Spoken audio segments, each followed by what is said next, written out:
Saudi अरब 7 दहाइयों से पाकिस्तान का साथ दे रहा है। मुश्किल वक्त में मदद पर सऊदी अरब का मशकूर हूँ। SIFC सरमाकारी के लिए अहम खिदमात अंजाम दे रही है।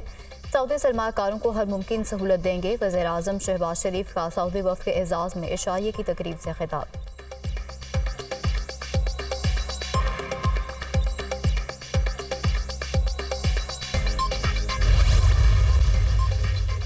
जस्टिस बाबर सत्तार के खिलाफ सोशल मीडिया मुहिम पर इस्लामाबाद हाई कोर्ट का तौहीन अदालत की कार्रवाई का फैसला। कल बेंच तश्कील दिए जाने का इम्कान। जस्टिस बाबर सत्तार ने सोशल मीडिया मुहिम पर चीफ जस्टिस आमिर फारूक को खत लिखा था।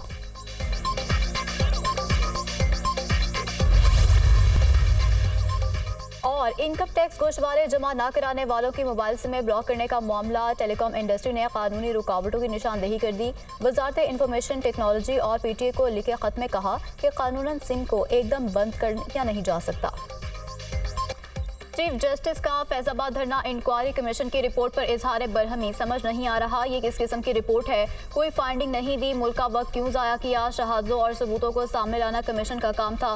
कमीशन ने अपनी रिपोर्ट में फैज़ हमीद के बयान पर इन्हिसार किया। कमीशन ने ये नहीं बताया कि हल्फ की खिलाफवर्जी किसने की। क्या एक और 9 मई का इंतजार हो रहा है। फैजाबाद धरना फैसले पर अमल दरामद हो जाता तो 9 मई के वाक़यात ना होते। चीफ जस्टिस के फैजाबाद धरना फैसले पर अमल दरामद केस की समाअत में रिमार्क्स। अटॉर्नी जनरल ने फैजाबाद धरना केस की इंक्वायरी रिपोर्ट अदालत में पढ़कर सुनाई। लगता है धरना कमीशन का वाहिद काम फैज हमीद को इल्जामात से बरी करना था। कमीशन लिख रहा है कि आर्मी एक मुकद्दस इदारा है तो क्या अदालत और पार्लियामेंट का मुकद्दस है। सारा नजला पंजाब हुकूमत पर गिरा दिया। मुदाखलत ना करने पर सारी रिपोर्ट पंजाब हुकूमत के खिलाफ लिख दी। चीफ जस्टिस के रिमार्क्स। अदालत ने कमीशन से अदालती ऑब्जर्वेशन पर तहरीरी जवाब तलब कर लिया। कमीशन चाहे तो ज़ाती हैसियत में भी पेश हो सकता है। कमीशन की रिपोर्ट में सुबायत की झलक नजर आती है। सुप्रीम कोर्ट का हुक्मनामा जारी। अदालत ने वफाकी हुकूमत से आइंदा समाअत तक रिपोर्ट तलब कर ली।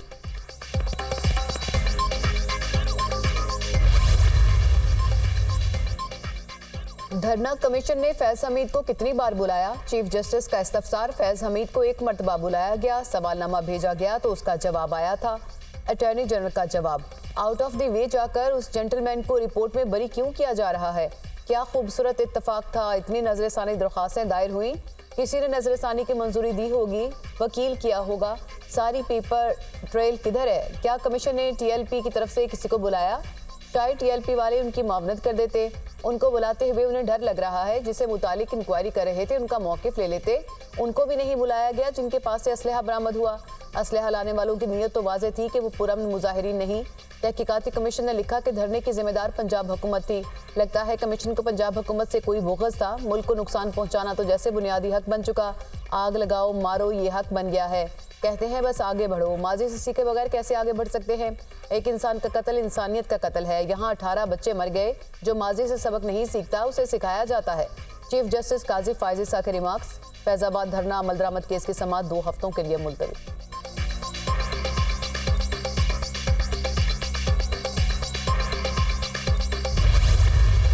सुन्नी इत्तेहाद काउंसिल की मखसूस नशिस्तें दीगर सियासी जमातों को देने का फैसला मुअत्तल। सुप्रीम कोर्ट ने पेशावर हाई कोर्ट और इलेक्शन कमीशन का फैसला मुअत्तल कर दिया।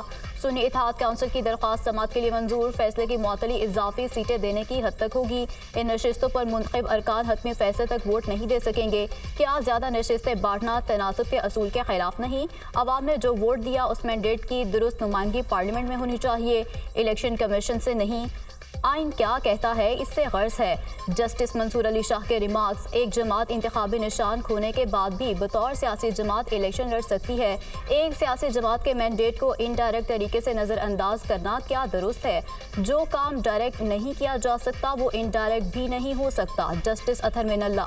केस की समाअत 3 जून से रोजाना की बुनियाद पर होगी। सुप्रीम कोर्ट का हुक्मनामा। मखसूस नशिस्तों से मुतालिक केस का मामला जजेस कमेटी को भिजवा दिया गया। केस के लिए लार्जर बेंच तश्कील दिया जाएगा या मौजूदा बेंच समाअत करेगा।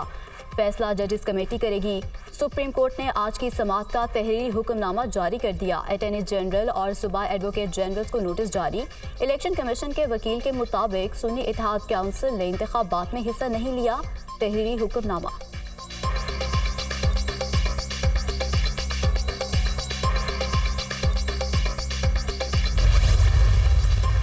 78 सीट्स दूसरी पार्टी को अलोकेट कर दी थी। इलेक्शन कमीशन के उस ऑर्डर को 1 मार्च के ऑर्डर को 13 मार्च और 14 मार्च को पेशावर हाई कोर्ट के लार्जर बेंच ने अपहोल्ड कर दिया था। हुकूमत नाकाम होगी और वो 2/3 मेजॉरिटी से महरूम है। जो खान साहब के केसेस पेंडिंग है, जो हम सुप्रीम कोर्ट से मुसलसल इस्तदा किए आ रहे हैं कि इनको भी आप उठा ले और कानून और इनके मुताबिक इस पे फैसले करें। सुप्रीम कोर्ट का फैसला हमारे मौक़िफ़ की तायीद है। अदालत ने इलेक्शन कमीशन और पेशावर हाई कोर्ट का फैसला मुअत्तल कर दिया। हमारी 78 मखसूस नशिस्तें दूसरी जमातों को दी गईं। हुकूमत अब 2/3 अक्सरियत से महरूम हो गई। बानी पीटीआई के खिलाफ बनाए गए केसेस पर भी ऐसे ही फैसले किए जाएं। हमारे किसी के साथ मुज़ाकरात नहीं हो रहे। इस फैसले का मुज़ाकरात से कोई ताल्लुक नहीं। बैरिस्टर गौहर खान की मीडिया से गुफ्तगू।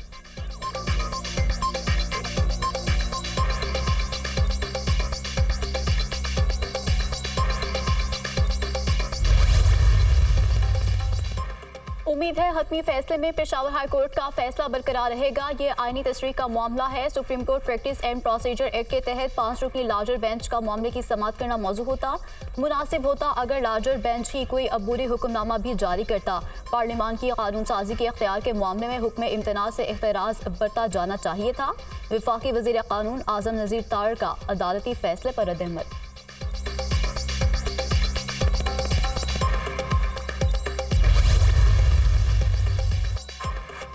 शेर अफजल को चेयरमैन पीएसी बनाना है या नहीं, पीटीआई क़यादत फैसला नहीं कर सकी।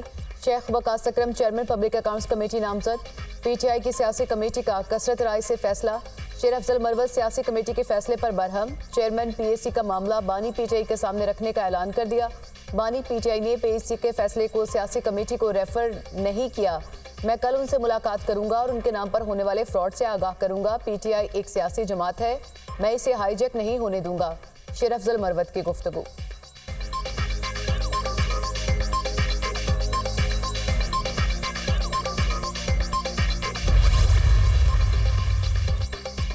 बिला जरूरत गंदम बरामद का जिम्मेदार कौन? तहकीकाती कमेटी आज वज़ीर आज़म को रिपोर्ट पेश करेगी। गंदम बहरान पर लीगी कायद नवाज शरीफ की ज़ेर सदारत अहम बैठक। मरियम नवाज, राना सदाउल्लाह, सरदार अयाज सादिक, आज़म नज़ीर तारड़, साद रफीक समेत दीगर रहनुमा शरीक। वफाक हुकूमत की जानिब से गंदम से मुतालिक रिपोर्ट पर गौर।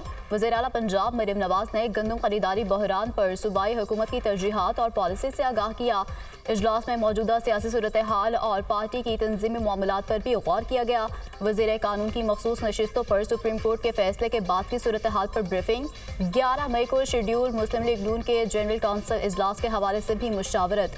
जनरल कौंसिल इजलास में नवाज शरीफ को दोबारा पार्टी सदर मुंतखब करने की तैयारियां।